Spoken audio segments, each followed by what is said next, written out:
नमस्कार, जनता की पुकार में आपका स्वागत है। उनसे न्याय की उम्मीद नहीं, जस्टिस स्वर्णकांता की कोर्ट में पेश नहीं होने के फैसले पर बोले केजरीवाल। दिल्ली के पूर्व मुख्यमंत्री और आम आदमी पार्टी के राष्ट्रीय संयोजक अरविंद केजरीवाल ने ऐलान किया है कि वह या उनके वकील जस्टिस स्वर्णकांता शर्मा की कोर्ट में पेश नहीं होंगे। उन्होंने इसे लेकर जस्टिस स्वर्णकांता शर्मा को 4 पन्ने का पत्र भी लिखा है।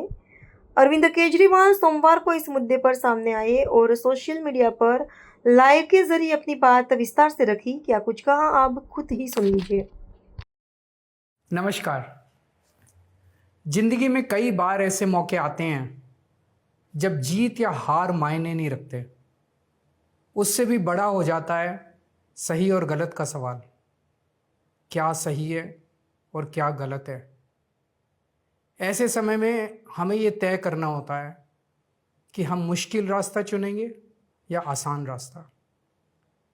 आज मैं भी एक ऐसे मोड़ पे खड़ा हूँ। आप सब जानते हैं कि मुझे एक झूठे केस में फंसाया गया, मुझे जेल भेज दिया गया, एक चुनी हुई सरकार को गलत तरीके से गिरा दिया गया, हमें कई महीने जेल में रखा, पर आखिरकार सच की जीत हुई। 27 फरवरी को अदालत ने मुझे पूरी तरह निर्दोष घोषित कर दिया। कोर्ट ने कहा केजरीवाल निर्दोष है, केजरीवाल ने कोई भ्रष्टाचार नहीं किया। कोर्ट ने सीबीआई की जांच पे ही सवाल खड़े कर दिए और जांच अधिकारी के खिलाफ एक्शन लेने के आदेश दे दिए। लेकिन सच का रास्ता आसान नहीं होता। सीबीआई ने तुरंत इस फैसले को हाई कोर्ट में चुनौती दी और ये केस जस्टिस स्वर्णकांता शर्मा जी के सामने लगा। तब मेरे मन में एक बहुत बड़ा सवाल उठा, क्या इनके सामने मुझे न्याय मिलेगा? मेरे मन में ये प्रश्न क्यों आया? इसके कई कारण हैं, पर 2 कारण मुख्य हैं।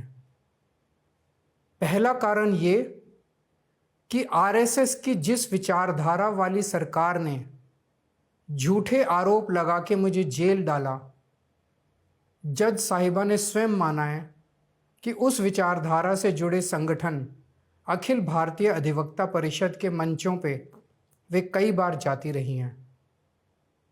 मैं और आम आदमी पार्टी उस विचारधारा के घोर विरोधी हैं। ऐसे में क्या उनके सामने मुझे न्याय मिल सकता है? दूसरा कारण कॉन्फ्लिक्ट ऑफ इंटरेस्ट।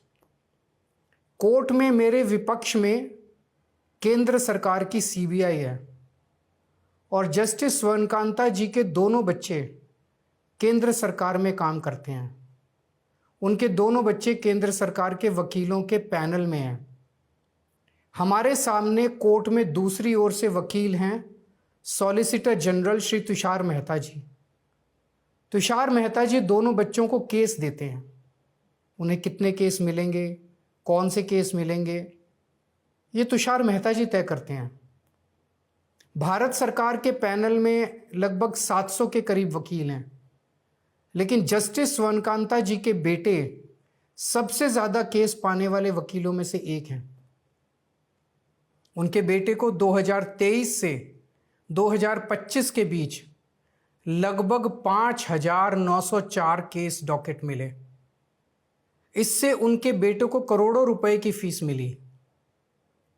आज की तारीख में उन बच्चों का भविष्य और कमाई दोनों काफ़ी हद तक तुषार मेहता जी पर निर्भर है।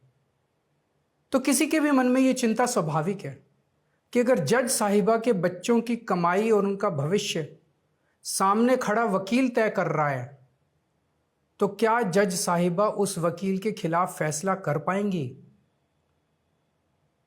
मैं ये स्पष्ट करना चाहता हूं कि मुझे जुडिशरी पे पूरा भरोसा है। मैं जुडिशरी का बहुत सम्मान करता हूं। जब मेरे खिलाफ गलत साजिश हुई तो हमारे देश की जुडिशरी ने ही मुझे न्याय दिया था। जब मुझे झूठे केस में गिरफ्तार किया गया तो इसी जुडिशरी ने मुझे बेल दी थी। इसी जुडिशरी ने मुझे उसी झूठे केस में दोष मुक्त करार किया है। पिछले 75 वर्षों में जब जब देश पे आंच आई, हमारे देश की जुडिशरी ने देश को बचाया और नागरिकों के हितों की रक्षा की है। मैं जस्टिस स्वर्णकांता जी का भी बहुत सम्मान करता हूँ। मुझे उनसे या उनके परिवार से किसी भी प्रकार की कोई व्यक्तिगत आपत्ति नहीं है। लेकिन न्याय का एक बहुत बड़ा सिद्धांत है, justice should not only be done but should also be seen to be done. इसलिए मैंने जस्टिस स्वर्णकांता शर्मा जी से पूरे सम्मान के साथ अनुरोध किया कि वो इस कन्फ्लिक्ट ऑफ इंटरेस्ट जैसे कारणों की वजह से इस केस से खुद को अलग कर लें। लेकिन उन्होंने मेरी दलीलें खारिज कर दी और फैसला दिया कि वो स्वयं ही ये केस सुनेंगी। आज मेरे सामने सबसे आसान रास्ता है कि मैं उनका आदेश मान लूं और एक बड़ा वकील खड़ा करके उनके सामने अपना केस लड़ूं। पर यह मुद्दा अब सिर्फ मेरे केस का नहीं है, बल्कि आम लोगों के न्याय प्रणाली पर भरोसे का है। ऐसी दुविधा के मौके पे बापू ने हमें सत्याग्रह का रास्ता दिखाया। बापू ने कहा था कि जब भी किसी अन्याय का सामना करो तो उसका पहला कदम विरोध नहीं बल्कि बातचीत होना चाहिए। अपनी बात अन्याय करने वाले के सामने पूरी विनम्रता के साथ रखनी चाहिए और उसे सुधारने का पूरा मौका देना चाहिए। सारी कोशिशों के बाद भी अगर न्याय ना मिले तो अंतरात्मा की आवाज़ सुनो। यदि अंतरात्मा की आवाज़ कहती है कि न्याय नहीं हुआ तो शांति और विनम्रता के साथ सत्याग्रह करना चाहिए। फिर उसके जो भी परिणाम हों वो सहर्ष स्वीकार करने चाहिए। पर इस पूरे प्रकरण में अन्याय करने वाले व्यक्ति के प्रति किसी भी प्रकार की नफरत या गुस्सा नहीं होना चाहिए। मैंने भी बातचीत से शुरुआत की, पूरी निष्ठा और विनम्रता के साथ जस्टिस स्वर्णकांता जी के सामने अपनी बात रखी। उन्हें इस केस से अलग होने के लिए याचना की। मैंने आग्रह किया कि मेरा केस हाई कोर्ट के किसी भी अन्य जज द्वारा सुन लिया जाए, लेकिन उन्होंने मेरी प्रार्थना अस्वीकार कर दी। उन्होंने फैसला दिया कि वे अपने आप को इस मामले से अलग नहीं करेंगी और ये केस वो स्वयं ही सुनेंगी। उनके दिए गए इस फैसले से मैं पूरी विनम्रतापूर्वक असहमत हूँ। इस पूरे घटनाक्रम के बाद मेरी आशंका और गहरी हो गई है कि क्या उनके सामने मुझे न्याय मिलेगा। बापू के दिखाए रास्ते पर चलते हुए सत्याग्रह की भावना से अब मैंने फैसला किया है कि मैं इस केस में जस्टिस स्वर्णकांता जी के कोर्ट में ना तो स्वयं पेश होऊंगा और ना ही मेरी तरफ से कोई वकील पैरवी करेगा। जस्टिस स्वर्णकांता जी जो भी फैसला सुनाएंगे उस पर समय आने पर मेरे जो भी कानूनी अधिकार हैं, जैसे सुप्रीम कोर्ट में चुनौती देना आदि, वो सभी कदम लेने के लिए मैं स्वतंत्र हूँ। ये बात आज मैंने एक पत्र लिखकर जस्टिस स्वर्णकांता जी को भी सूचित कर दिया है। मेरा जस्टिस स्वर्णकांता जी से किसी प्रकार का व्यक्तिगत विरोध नहीं है। यदि भविष्य में भी कभी उनके सामने मेरा कोई अन्य केस लगता है जिसमें मेरे विरोध में बीजेपी, केंद्र सरकार या तुषार मेहता जी नहीं हैं, तो मैं उनके समक्ष जरूर पेश होऊंगा। आप पूछ सकते हैं कि यदि मैं जस्टिस स्वर्णकांता जी के रिक्यूजल ऑर्डर से असहमत हूं तो उसके खिलाफ सुप्रीम कोर्ट क्यों नहीं जा रहा? उसकी तैयारी कर रहा हूं।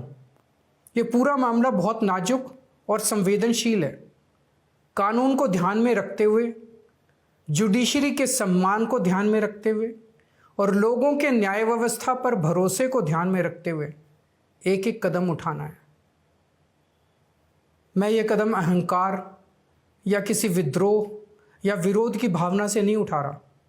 इस कदम के जरिए मेरा मकसद देश की कानून प्रणाली को चुनौती देना भी नहीं है और ना ही मेरा मकसद न्याय व्यवस्था का अपमान करना है।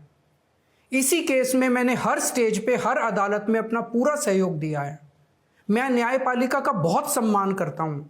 इसी न्यायपालिका की वजह से आज मैं आज़ाद घूम रहा हूँ। मेरा सिर्फ और सिर्फ इससे एक ही मकसद है, देश की न्याय व्यवस्था पर लोगों के भरोसे को और मजबूत करना, लोगों में ये अटूट विश्वास भरना कि ज़रूरत पड़ने पर हमारे देश की न्याय व्यवस्था से उन्हें न्याय ज़रूर मिलेगा। जय हिंद। अगर आपने हमारा अभी तक चैनल सब्सक्राइब नहीं किया है तो कृपया चैनल सब्सक्राइब कर लें, लाइक करें, शेयर करें, कमेंट करें। तो मिलते हैं फिर किसी और खबरों के साथ। नमस्कार।